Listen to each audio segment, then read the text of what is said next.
ne tukola enteekateeka egamba nti tuggalewo ekibiina kyaffe ekyFDC ne tuwa emyezi 6 era process egenda maaso ey'okukiggalawo.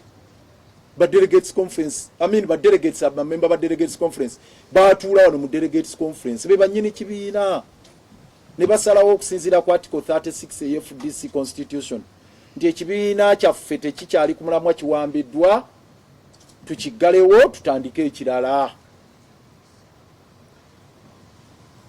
Ng'enswa bwe zinaggalawo ekiswa kyazo ne zizimba ekirala oba enkuyega kati ekyo kyaffe. Process eggalawo FDC ekyagenda maaso era kyonna tukikola okulaba nga myezi 6 gye twabagamba tumaliriza process ekyo kigenda maaso. Naye era twateekawo ttiimu etandike omulimu ogw'okuwandiisa ekibiina ekipya era ttiimu omulimu ebadde egukola era ekyagukola.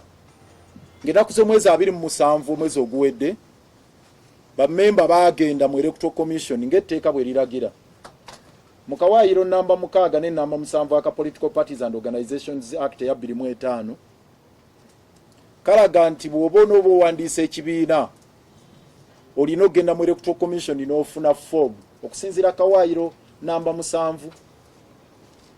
ogenda mu Electoral Commission n'ofuna form ezo nga bazirambika mu schedule ey'okusatu mu Political Parties and Organizations Act.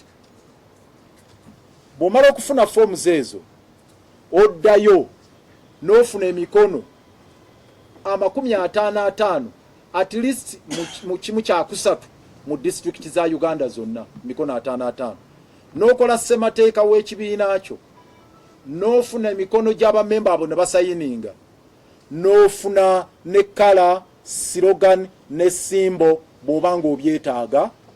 Bw'omala ebyo byonna obifuna ng'ojjuza fomu Electoral Commission gye yakuwa n'olyoka obizaayo n'olyoka owandiisa ekibiina.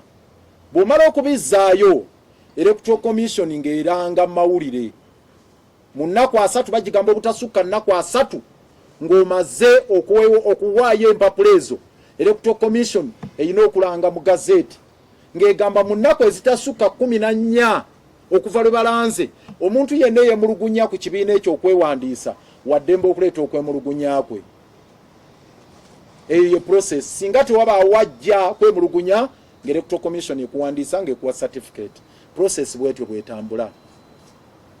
Kakati waliwo ebisookerwako nga tonnaba kwewandiisa. Ye stage ey'okukola ebintu bibiri. Ekisooka okugyayo forms mu Electoral Commission. Ekyokubiri kwekola gye bayita reservation of a name. Okwekwata erinnya n'ogamba tugenda kutandika process y'okuwandiisa ekibiina naye tutegese lino lye ligenda okubeera lyennya lyaffe. Ekyo ekyokuliservinga erinnya si kyateeka naye enkola eyo yaleetebwawo olw'okubanga oyinza okutambula n'ogenda mu maaso n'ojjayo foomu n'okuŋŋaanya emikolo n'okola ssemateeka n'osasula ne fees n'okola buli kimu n'oweesanga ng'ate erinnya ly'ogenda okuwandiisa waliwo munne yali awandiisa nga gwe tomanyi yali we wajjirayo forms yali tannaba kwewandiisa naye agenda mu process okwewandiisa kati n'akusookayo ye n'awandiisa erinnya ate naawe n'ojja n'owandiisa lyerimu. Kakati Electoral Commission kyeyateekawo enkola ate nga nnungi yeri ne mu Commonwealth practice ne mu registering amakampuni nti ojja n'oliserving erinnya noga ngenda kutandika process ey'okuwandiisa lino erinnya lye ngenda okukozesa.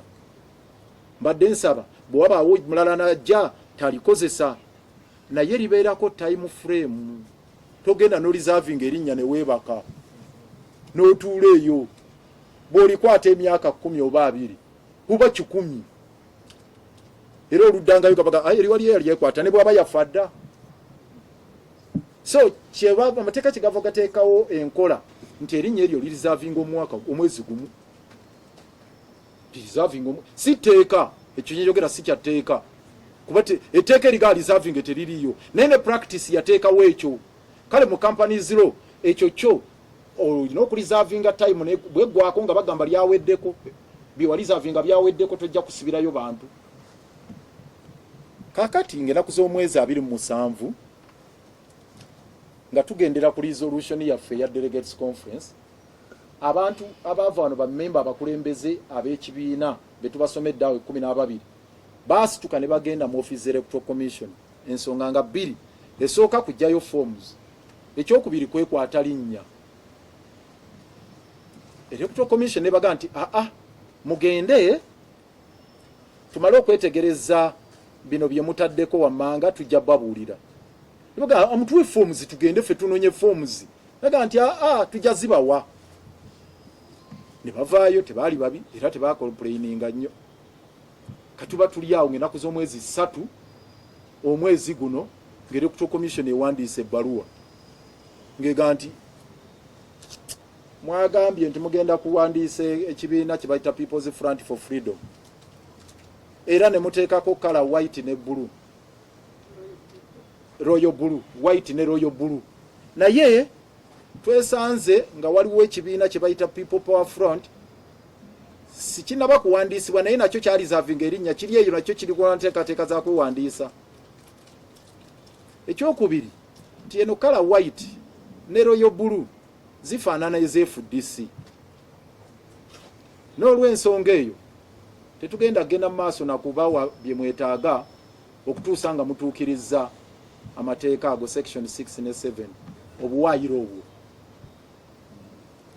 ne tutuula bannamateeka ne tutuula ttiimu netuula ne tugiddemu ekiwandiiko namutayiika kinene ng'ennaku z'omwezi 9 omwezi guno ne tubinnyonnyola ebyo byonna nga tubalaga akawonvu n'akagga nti erinnya lyanjawulo n'ekirala reservation teba permanent n'ebirala n'okubalaga kala za njawulo naye abantu bano okutuuna okutuusa olwaleero tebannatuddamu olwaleero ziri ennaku z'omwezi 16 ebbaluwa eyasooka bagiwandiika nga 3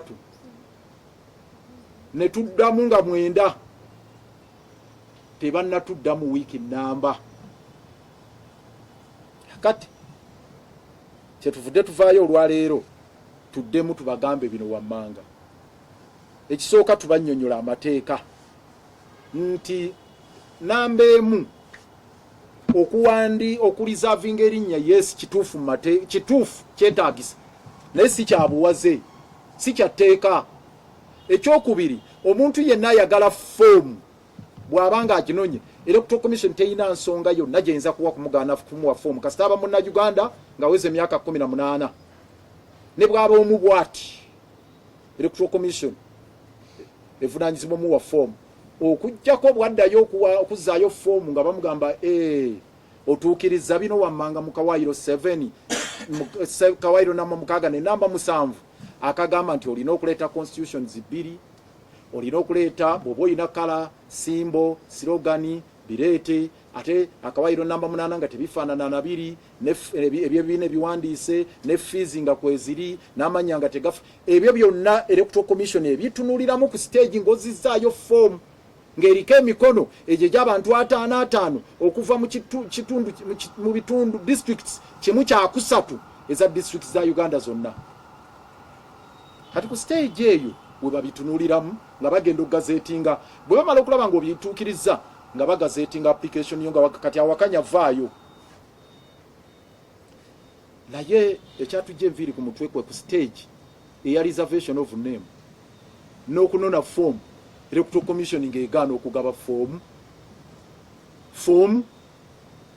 kyetugambye ntutuuse okutuuka okugenda ku nomination electoral commission yekumme nomination forms nga yekwasa obusongasonga obutaliiyo kubanga electoral commission eyinza okugaana okunominatinga naye okugjayo forms zijjeeyo forms baziwa buli omu kasita obanga otuukiriza kiki ekyokuba nti ogenda okwesimbawo kakati wano electoral commission teyinza gaana kugaba form ya registration ekyo bamenye mateeka ekyokubiri reservation of name twabagambye ku stage eno si ey'okutunuulira ebintu ebyo ku stage eno si ebyo reservation of name yes kyebeekwasa ekyakala tubannyonnyodde nti kala abaakola etteeka tebagenderera nti omuntu era tebawa buyinza kibiina kimu kuba na monopoly ku color ze bayita primary colors.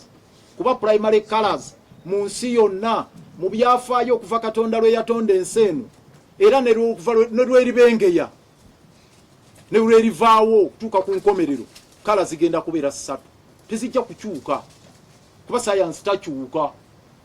Katonda yabitonda nga bwe yatonda ensi ye paka lwerivaawo. Kala zigenda kubeera 3: red, blue na green. Endala zonna bazita secondary color osobola zimanipulating osobola zikola n'ogattagatta n'ogatta red ne green n'ofuna yellow. Ndowooza lwaki Museveni yali wa DP na UPC n'afuuka yellow. So bw'ogattagatta ebyo kala osobola okufunamu ezo. Singa kyali nti osobola okukwata kala n'ogyekwata nti red nga Katonda bwe yagitonda yange, then kala ziri 3, kitegeeza ebibiina byali badde 3. Era kyova olaba nti buli kibiina kyonna ojja kisanga nga kirinamu kala ez'enjawulo, ezo primary colors mweziri. FDC nga bweri erinamu green, erinamu yellow, erinamu blue n'endala. NRM bwefaanana. Ne NUP erinamu red, erinamu white, erinamu blue. UPC erina white, blue ne black n'ebirala. N'abalala. So primary colors tebazeekwata. Kanzire ku blue. Tubagambye blue alimu ebika ebisukka 50. Ebika ebisukka 50. Nga bye bino bye tubalaze wano. Nga mulimu royal blue, mulimu takwa blue, aqua blue, mulimu midnight blue, mulimu ocean blue, sky blue, police probe blue, ani blue. Nyingi nyo ziri wano. Nyingi zino nga boziraba wano. Okusuka 50. Kakati kye tubuuza mwami bwa Bakama. Blue zino zonna za FDC. Era ye blue zino talaba munjawulo. Kubanga yagambye nti kala zeefaananyirizaako n'eze FDC. Therefore zijja kubuzaabuza abantu. Wali abantu ba color blind, maybe nga ne byabakamba naye ali color blind. Bw'obeera color blind zikubuzaabuza. Oyinza okulaba red n'ogirabanga green. Kakati eno blue wanjawulo. Owa FDC gwagamba guwe yateekayo wali bamuyita this is the stamp of the electoral commission. You should also waive this. You can't be petty to that extent. Will you choose? It will be somehow analogous or related to some other color resembling a color already in use by other political parties. I doubt whether you will get any color which in any way does not originate from the original 3 colors, primary colors. All the colors originate from those ones. For your information, let me show you here. I have Sileti blue here. I didn't mention Sileti blue. You will see Sileti blue here. Sileti blue, it resembles what? Purple. But it's called the Sileti blue. Dragged into semantics. No, the battle for semantics, not for us. We are in for substance. Now the substance you are asking, why are you not severing off relations with the FDC and you start on a clean slate? You get a fresh start. Let me tell you this. FDC this year, 16th December, will be marking its 20th anniversary. You recall the journey right from Bonita, 7th August, 2004, when Ugandans assembled and said, let's start a new journey. It is the same journey we are walking up to the present day. You get it? So if you tell us, forget about all what you have built for the last 20 years, and begin afresh. the same year will tell us, forget about Uganda and get a new country. Because this one has been taken over by Museveni. Because all these institutions are being grabbed. We are saying, look here, gone are the days you grab an institution, we let you go with it. No. It is our entity. These are all subscribers and owners of the FDC. They are stakeholders in FDC. The delegates who assembled here are the very owners of the FDC. They have a right to say, okay, you have stolen the brand, the FDC. Let's get a new brand, but we remain the same people with the same mission. It's about acquiring a new brand. In a nutshell, the mission, the vision, the ideals, the values of the FDC have not changed. What is changing is just the name, the symbol, and the color. Only that. The mission remains the same, the vision is the same, the agenda is the same, the values are the same. So we cannot allow anyone to continue trading in a name that carries the values, because we have the party constitution. They will pass off as the owners of the mission and vision of the original formation. You get the point? So we are saying, look here, we are the owners of this entity. We are rebranding it. It's just rebranding. We are just rebranding FDC. If I can simplify it for you. But we remain the same people, with the same vision, with the same mission, with the same agenda. That is it. The ideology, we have defiance and all those other issues. Let me ask you, if I may pose this question. Why do you want us to leave the entity intact when it is ours? If today, because I feel like, no, this shirt is dirty. This is my body. And I want to remove the shirt because it's tainted. Would you stop me? The heart and the soul of the FDC is here with us. It's just the clothing we are shedding off because it is tainted. Tainted. Get it?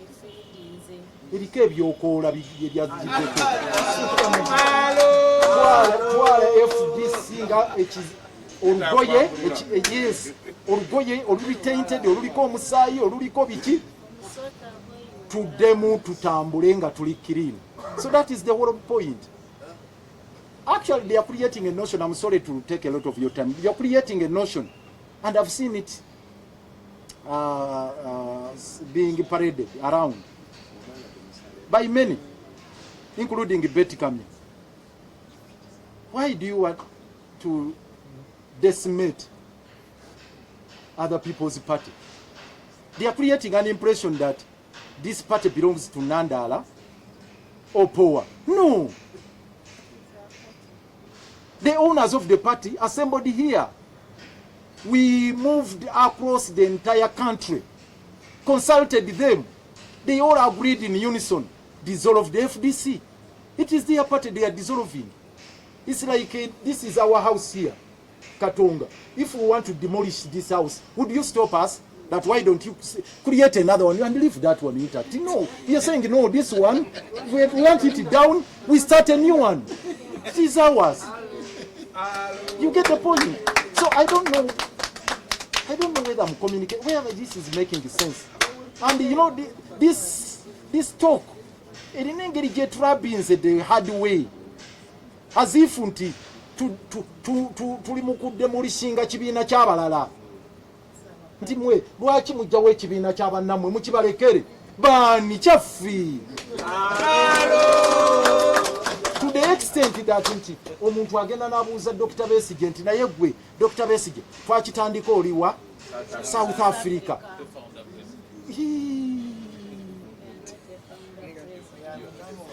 Kankoma. Nebavaayo omukyalo omu Katonda gwe yawa obwongo n'aleeta Royal Blue n'ekuba abambejja n'abalangira ne bagamba kakala kano kalungi nga naffe bwe katukubye ne tugamba kaffe All for freedom. kakala ako ne bakawa erinnya Royal Blue, kala ya kirangira era ne Buganda gavumenti bugenda mu fulaga yayo eyinamu kala Royal Blue. Kati AFDC gye bayita Sky Blue. Era tyagala okugumiza kino ffe nga abakola fine art kino mukitegeere nga ffe abakola fine art n'abasoma science kubanzi fine art namusomera ddala mpaka mu siniya ey'omukaaga n'abalala abasoma science. White si kala ekyo netaaga okigamba mu abibi abakama era kibeereko ne judgment ya kooti era yagala tugende mu kooti wabeerewo judgment ya kooti egamba nti white si kala kubanga yataddemu mu gundi nti mugenda kukozesa white ng'ate FDC yagyekwata dda ng'akimanyi nti white si kala black si kala ezo baziyita hues baziyita shades ze zireetawo enjawulo ze mu manipulatinga no manipulating sa primary colors no sobola okufuna colors endala. Nze ngo fine art nsobola okugattagatta colors nga nkozesa zino hues black ne white ne teka mu primary colors nenkufunira purple nenkufunira orange nenkufunira ni ezo zonna ezo ziva mu ezo okozesa hues shades. Hues are not color. A hue is not a color. Mwami byabakama kutegeeze nti ankozese kye kunnyonnyola nti white is not a color. White si color. White si color. Era olitayinza kwejjeekwata n'agamba nti eyo color yaffe. Otherwise aba yeekutte hue ejamba okufuna Katonda bye yatutondera obwongo bwaffe okumanipulatinga kala. Ezo zonna ne zemulaba ezo ku kizimbe kati eyo muyinza obutukuba nga temugimanyi ezo kala naye zesobola zibakolera yakola fine art nti eyo peanut kati eyo peanut okugifuna manyi kala zo mixing okufuna peanut kyokete so oba flamingo oba ni zonna nsobola okubuulira nti okola bwekino bwekiti ne bwekiti. So zino colors zino okozesa hues okusobola okufuna colors zino ez'enjawulo. So omukugu mu fine art ne mu designing yakozesa obukugu kwera manipulatinga primary colors n'endala n'afuna gye bayita Royal Blue naffe gye twenyumirizaamu akaseera ka leero eyo CFDC. So ekibiina kyebagamba nti kyawandiisibwa tekinnaba kuwandiisibwa. People Power Front tekinnaba kukola ki kuwandiisibwa.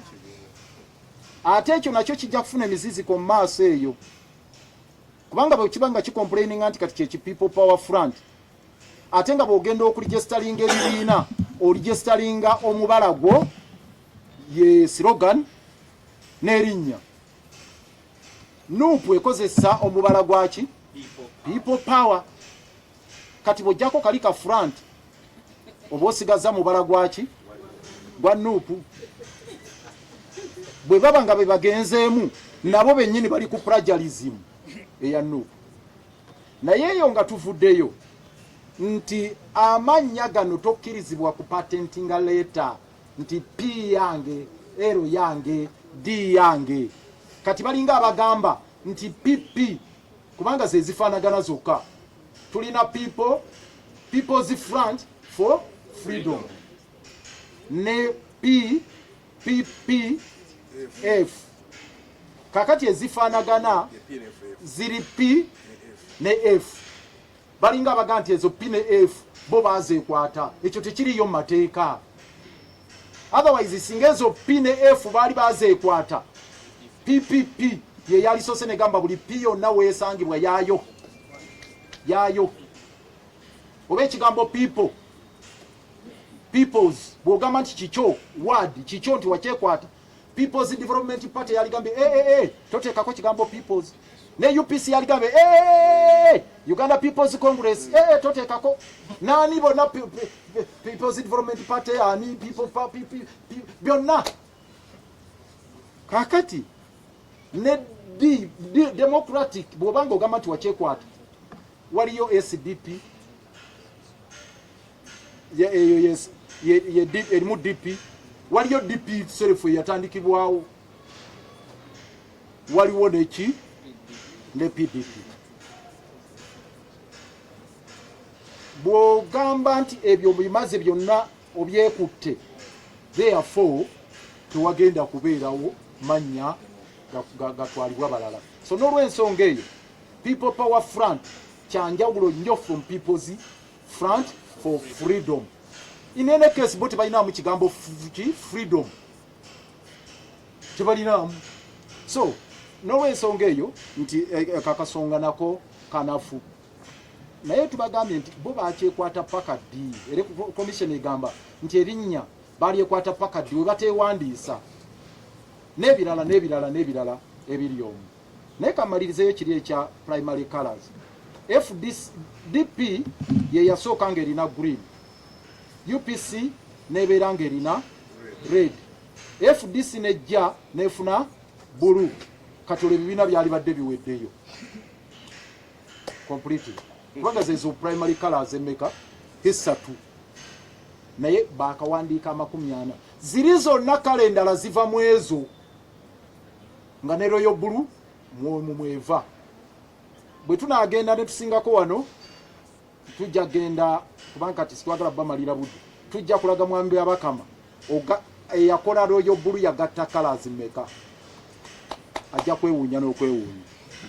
So n'olw'ensonga eyo tugamba nti bino byonna twabitegeera nga buteego bwa mwami Yoweri Kaguta Museveni ajja kozesa obusongasonga okugezaako okulemesa enteekateeka zaffe ez'okweorganizinga okuteekateeka enteekateeka ez'omugundu forces of change okuzikunga n'okuziryorganizinga tudde ku mulamu omutuufu ng'Abannayuganda ogw'okweddiza ensi yaffe nga ssemateeka bwagamba mu nnyingo emu nti power belongs to the people. Kubanga omulamwa gwe tuliko omukulu gwa sovereignty of the people, Bannayuganda kubeera na buyinza bwabwe. Kati mwami Museveni bw'alaba enteekateeka yonna ey'okulwana abantu nga beorganizinga beddiza obuyinza bwabwe ate nga tujja kuyita mu kweorganizinga tuti bwe tuti kubanga front zikolebwa groups ez'enjawulo. So tugamba tutya nti Electoral Commission tugiwadde ewiiki emu okuva olwaleero. Lwaleero ziri 16 okutuuka ku Monday eya week ejja bwe baba nga bapromota baffe bano be mulabako wano abakulemberwamu ku olwo nga bagenze ku front wali Honorable Ingrid Trinawe ne Kenneth Opokon singa tebabawa forms wiki eno ez'okuwandiisa PFF ne Royal Blue Color wamu ne omubala gwaffe ogwa freedom for all for freedom n'akasimu kaffe nga netiwaaka yaffe eya buli omu ogenda ku mutimbagano ku netiwaaka eya freedom. Mande tugenda kuŋŋaana wano ekinaddirira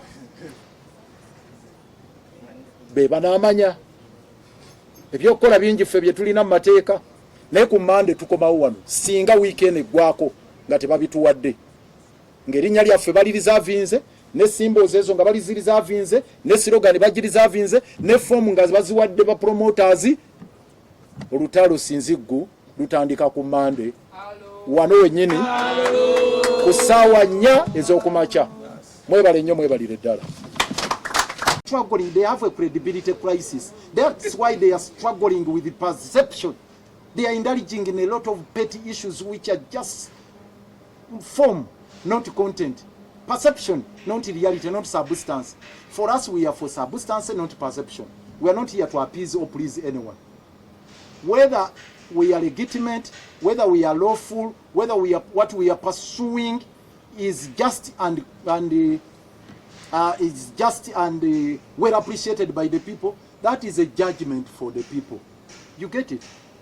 Whatever they are doing, whatever, let me tell you, no amount of scheming and grandstanding is going to help them regain the credibility they are struggling for. It's gone. They don't have it. So we are not going to indulge in those semantics that they have a stamp, because otherwise that can also be done by anyone. Right now I'm here. I have an office at Stay Hall. The stamp is open there. Whichever document you bring there, I stamp received. They are there received. Right now there are so many documents they are stamping in the Lord Mayor's office. I'm here. Received. So when you go and carry the stamp, I received. Let me show you something here. No. Or PFF Royal. Thank you, Mr. President. And the chair here, this is Royal Buru. This is Royal Buru. This is. And this is the same.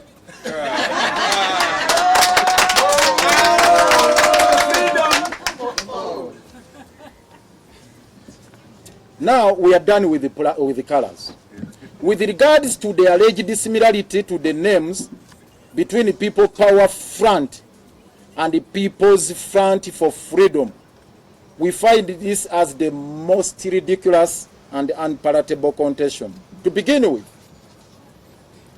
the law prohibits the registration of names similar to those of registered parties and not those in the process of registration. You need to understand that. The law prohibits registration of names similar to those of registered parties. The Electoral Commission. For how long did the People Power Front reserve the name? They are not clear on this. But even if they had reserved the name, listen to this. There is no political party with a registered name People Power Front as per the list of the gazetted political parties. We wish to emphasize that reservation of names has got a time frame within which the Electoral Commission has not explained. Besides, even if it was still running, even if the reservation was still valid, the two entities are totally different with the different acronyms. PPF, that is People Power Front, and the PFF, People's Front for Freedom. Again, for emphasis sake, a political entity cannot patent a letter or word. No. I am Lukwago Erias. I cannot patent Lukwago as my name, and nobody else cannot be named Lukwago Erias. These entities have got identities. Lukwago, yes, it's a name. But, no, sorry, I can patent the name Lukwago. But I cannot patent the letter L, for example. That nobody should use L-E. Because that is mine. Lukwago Erias, L-E. Nobody should patent it. It's not there in law. Secondly, even the words cannot be patented. You can't patent a word. That democracy is your word. No. It's the reason the Electoral Commission registered Democratic Party with the word democracy. Social Democratic Party, SDP, has also got the word Democratic Party. There is DP, Democratic Party. Social Democratic Party, it's only S, which is different. The rest are the same, Democratic Party. People's Development Party, the only difference is people's. The rest, it's the same DP. PPP has triple P, for example, has triple P. Now, if People Power Front claims that we cannot have P in our name because they also have P, How about PPP, which is already registered and has got 3 Ps? So all the 3 Ps are already patented by PPP. So even the People Power Front, PPF, they should remove the 2 Ps because they are already patented by triple P. If we were to go by their reasoning. So in other words, I'm telling you, a letter cannot be patented. That the P is already reserved. You get something else. No.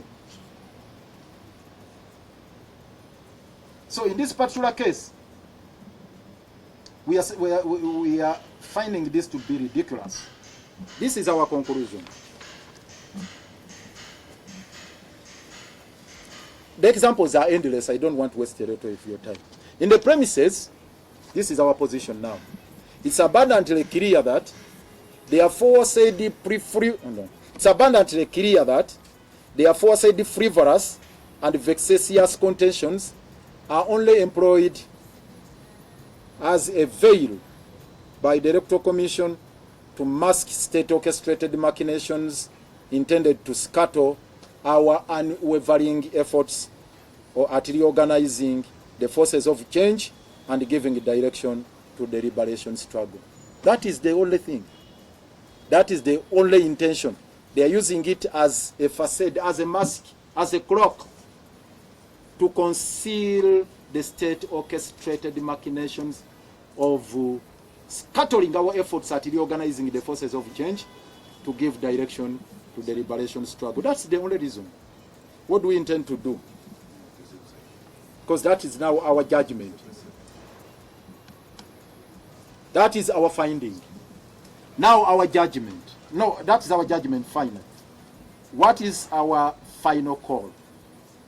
Therefore, the Electoral Commission is hereby given 1 week within which to issue the promoters of People's Front for Freedom with the requisite registration forms as provided for under Section 7, subsection 2 of the Political Parties and Organizations Act as amended, lest we shall be constrained to take drastic and lethal actions.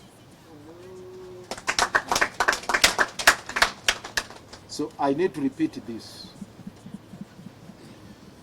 And we are not mincing the words on this. The EC is hereby given 1 week. Today is Monday 16th. If by Monday next week, the promoters who are here have not been issued with the requisite forms for registration and the name reserved, you shall be constrained. We invite you here. Action will start from here. Where it will end, we are not telling you. But action will start from here on Monday. On Monday, if the forms are not issued this week, we shall start from here. Where we shall end, heavens knows. May God bless you all for God and my country. Blue, meaning that even white was patented by the FDC. We are bringing it the position of the law. White is not a color in science. It's not. In science and fine art, white is not a color. And therefore it cannot be patented. You can't call it a color. Black is not a color. Those are hues, those are shades. You cannot patent a shade or a hue. You can only patent a color. And even the law talks about colors.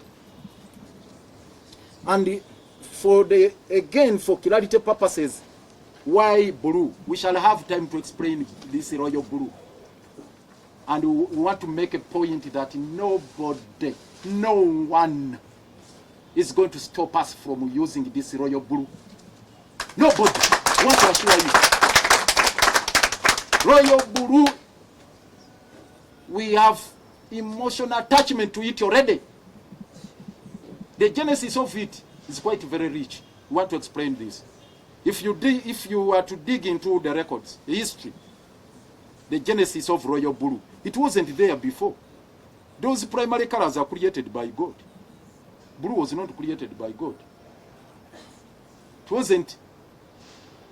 It's not one of the natural colors, royal blue. It was a fabrication of some ingenious person about 2 centuries ago. 1810, 1820, that's when it was first invented and used in England there was a competition at that time which was being sponsored by Her Royal Majesty's government in England. By that time it was Queen Charlotte.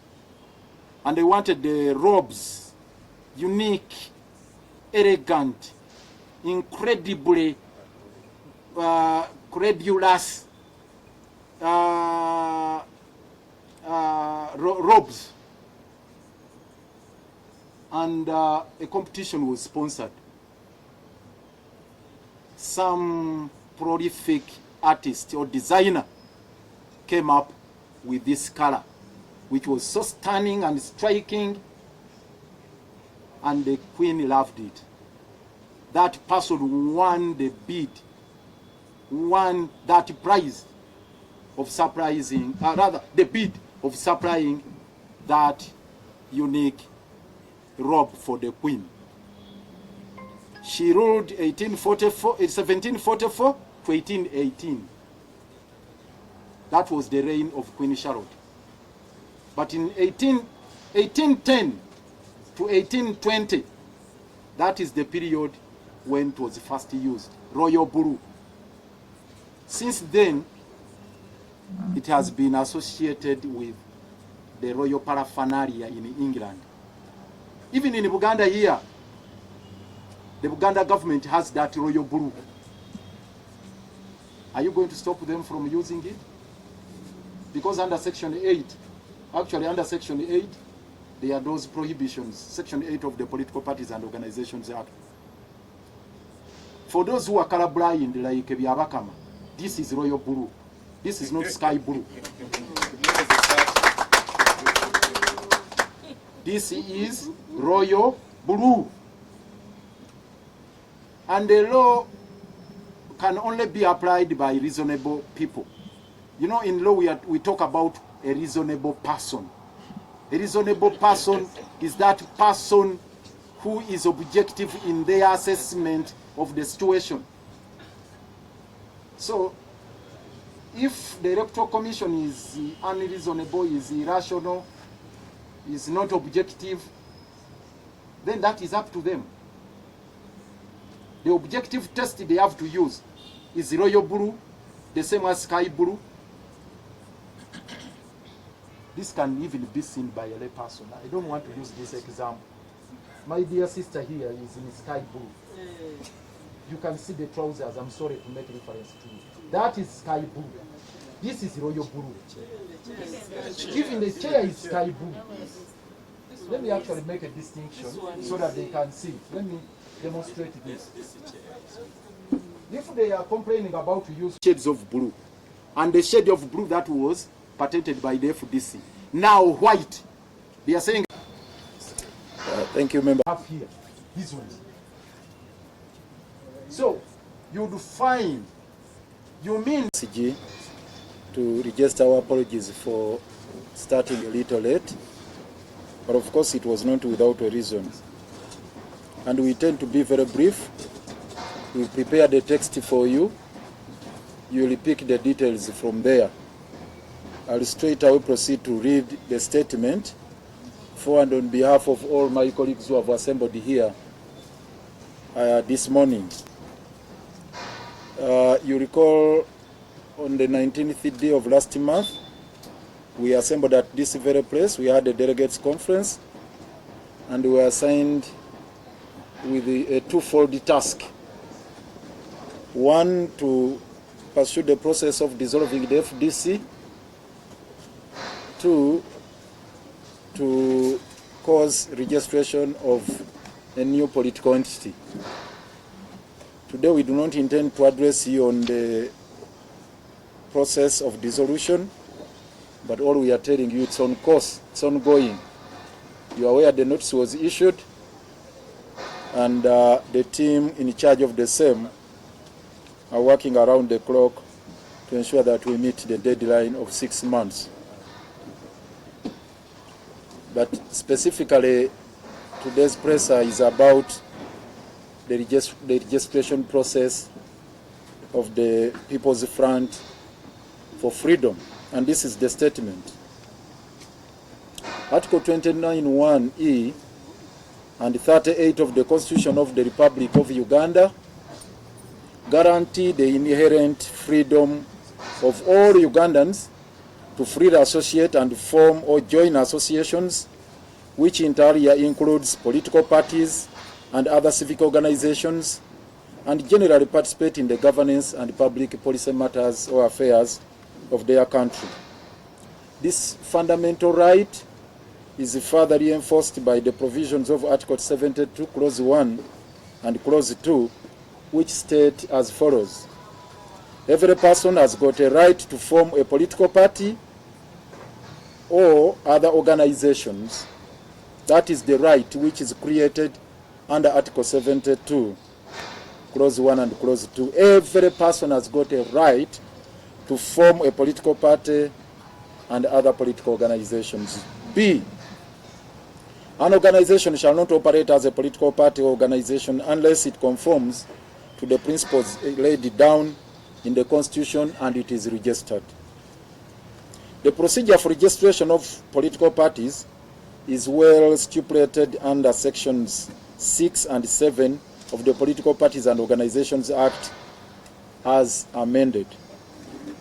The process involves filing an application with the Electoral Commission accompanied by 2 copies of the political party constitution, list of full names and addresses of 50 members for the political party from each of at least 2/3 of all districts in the country, a full description of identifying symbols, slogans, and colors of the political party organization, if any, underline that, if any.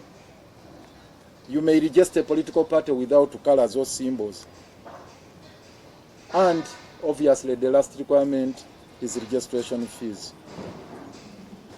It's important to note that individuals desirous of registering a political party are required to pick forms from the offices of the Electoral Commission generated under Section 72, subsection 2, as well as the 3rd schedule of the Political Parties and Organizations Act 2005 was amended. Relatedly, the Electoral Commission introduced the practice of reserving names as generally done with the registration of corporate companies. If I may pause here and explain. 1, the process of registration is triggered by filing an application with the Electoral Commission under Section 6 and Section 7 of the Political Parties and Organizations Act. That is the initial process, but there are prerequisites to registration. The preliminaries involve picking forms from the offices of the Electoral Commission and also causing reservation of the name, which is also a practice that was introduced by the Electoral Commission for purposes of registration. So the process is 2 segmented. 1, there are preliminary processes. There are those preliminary processes, the pre-registration processes, that is picking the form from the EC under subsection 2 or section 7 of the Political Parties and Organizations Act. That is picking the form. 2, reservation of the name. Those are pre-registration processes. On the 27th D, now we are taking you to the events. What has been happening?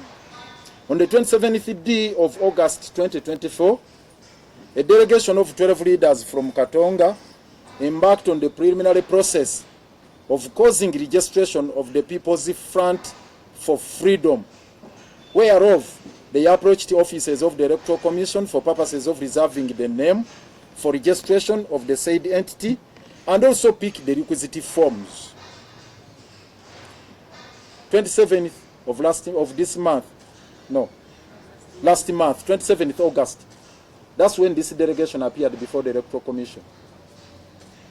The purpose of the visit, reserve the name and pick forms.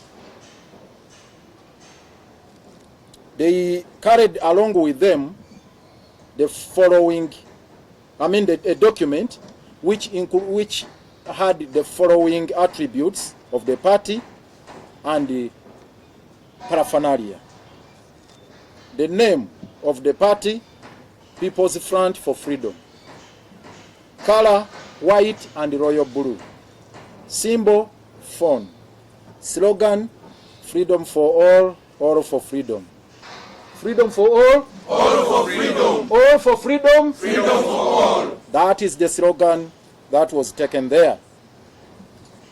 The particulars of the delegates or subscribers, call them promoters, were as follows. Number 1, Honorable Wafrogut, and the Nini number is there, together with his contact. Honorable Jock P. Bilal, with all his particulars. Honorable Odman Albert Charles Okero, full particulars there. Mr. Stanley Katembeya, Tugume. Miss Basma Sarah Sengendo. Miss Nanyonjo Susan. Mr. Wanda Ronald Samuel. Miss Kamatenet Ingrid Trinawe. Mr. Opoka Kenneth Joffrey. Miss Nakasoria Jane Lubega. Miss Kunihira Proskovia, and Mrs. Mustes Anne Marie, with all their particulars. And some of the subscribers or promoters are with me here at this press conference. Surprisingly, the Electoral Commission officials declined to issue them with their aforesaid registration forms on such spurious grounds that they needed to first verify their aforesaid particulars. Mark you, it's not a requirement at that stage for those particulars to even be submitted or let alone be verified. It's not a requirement, because you are not filing the application for registration. You are seeking to reserve the name and pick the forms for purposes of collecting the signatures and preparing the constitution, at which stage, when you are filing, is when you submit all those requirements. On the 4th day of September 2024, the Electoral Commission issued a rather disturbing communication to the effect that the promoters of PFF had not complied with the provisions of Section 7, subsection 1C, as well as Section 8 of the Political Parties and Organizations Act 2005 as amended. They paradoxically stated that, much as the application for reservation specified the name, colors, symbol, and slogan, the same lacked material particulars or full description. How ridiculous can they be? They further contend that the name People's Front for Freedom closely resembles an already reserved political party name, People Power Front, PPF, and the colors are similar to those of the Forum for Democratic Change. In a response dated 9th September 2024, the promoters made a strong rebuttal to the said contentions and explained each and every issue in succinct terms. It's quite baffling that to date, the Electoral Commission has not considered it necessary to communicate the position of the law on the matter in light of the aforesaid rebuttal, or better still, accord the promoters a right to a fair hearing by way of physical interface with the Commission over the said matters. Here our contention is two-segmented, twofold. One, once a rebuttal was made on 9th of this month, a week later, the Electoral Commission has not favored us with a response on the position taken. Today is 16th. It was taken on 19th, the rebuttal. A week down the road, no response, no decision made. They are just quiet, totally quiet. They have not said anything after rebuttal was made. That is one. The second concern here, before the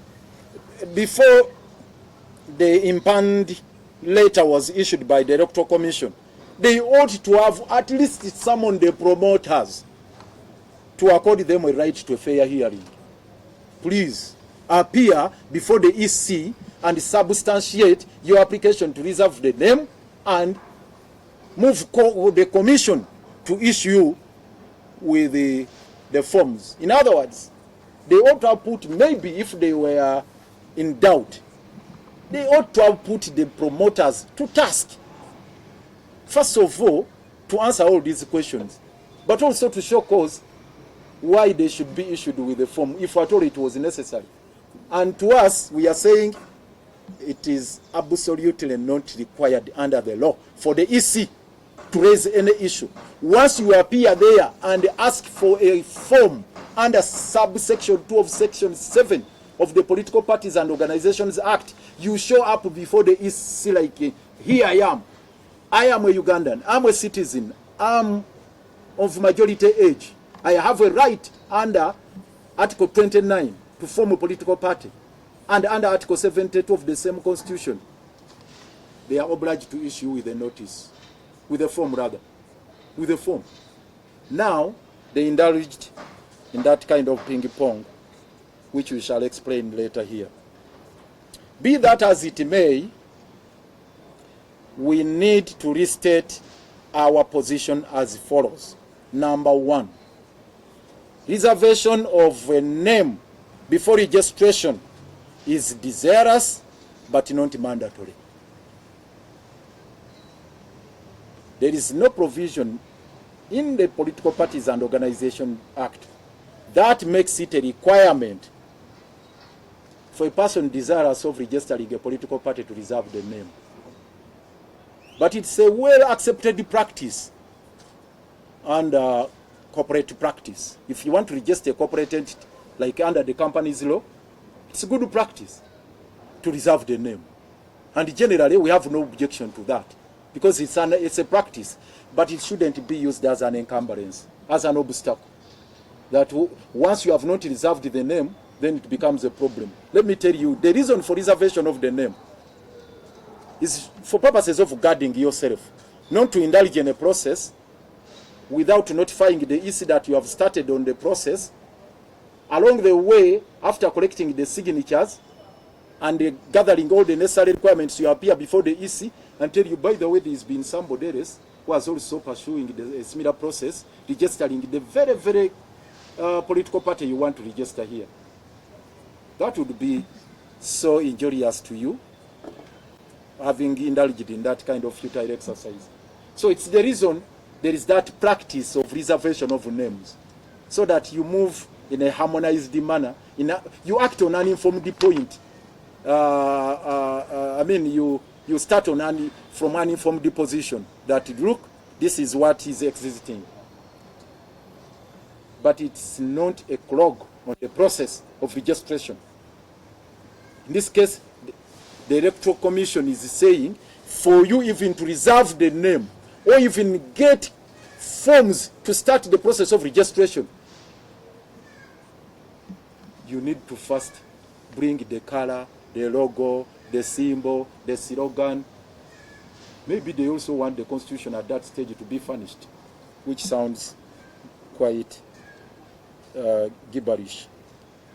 2, the Electoral Commission is obliged to issue registration forms to any citizen desirous of registering a political party, and withholding of the same amounts to egregious violation of the Constitution and other relevant laws. It's a public body, we need not to mention this. They have a duty under the law to issue forms to whoever seeks for the same. They cannot block anybody from picking forms which they have processed there. It's like picking nomination forms. You go to pick nomination forms and they stop you. That first proof that you are going to win. 3, notwithstanding the fact that the promoters furnished the Electoral Commission with the full particulars of the name, colors, symbols, and slogan, it shouldn't be taken as a mandatory requirement by the Electoral Commission for those particulars or description to be provided at this preliminary stage. For clarity purposes, those particulars, together with the Constitution, are only required to be filed when returning the forms with the signatures of all the subscribers and all those supporters you've gathered from the districts as required under the law. I think that's the point I've been emphasizing. That is number 1, 2, 3. Number 4, the allegation of similarity in colors with those of the Forum for Democratic Change is neither here nor there, since royal blue, the promoters are seeking to reserve, is absolutely distinct from sky blue registered by the FDC. You would also wish to know that the framers of the Political Parties and Organizations Act did not purport to create an absurd situation where a primary color could be exclusively patented by a single political party. We seek to be challenged on this. No single political party can register a primary color and patent it as its own. That is not there in law. If that were to be the case, there would be only 3 political parties to rhyme with the 3 primary colors under the color symmetry, namely red, blue, and green.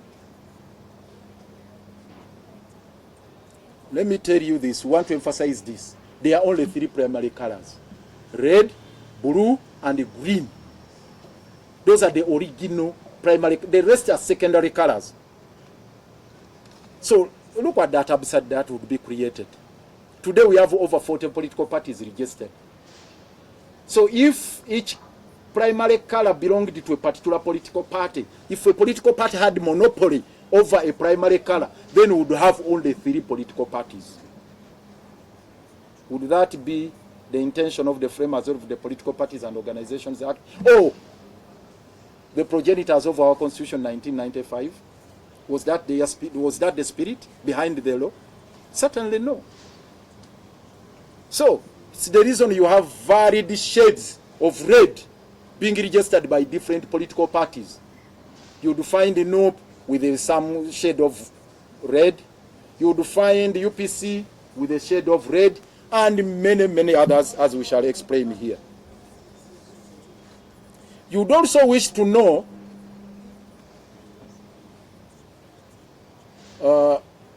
yes, for emphasis sake, color blue has got different hues or shades to wit: ocean blue, midnight blue, sky blue, royal blue, cadet blue, celeste blue, aqua blue, light turquoise blue, police strobe blue, azure blue, navy blue, air force blue, etc. It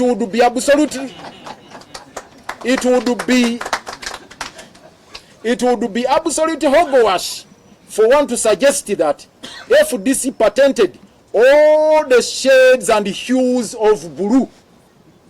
That would amount to insanity. For the record, these are the different shades. Some of the different shades of blue. They are more. Those which have been mentioned here, with their names here. You can show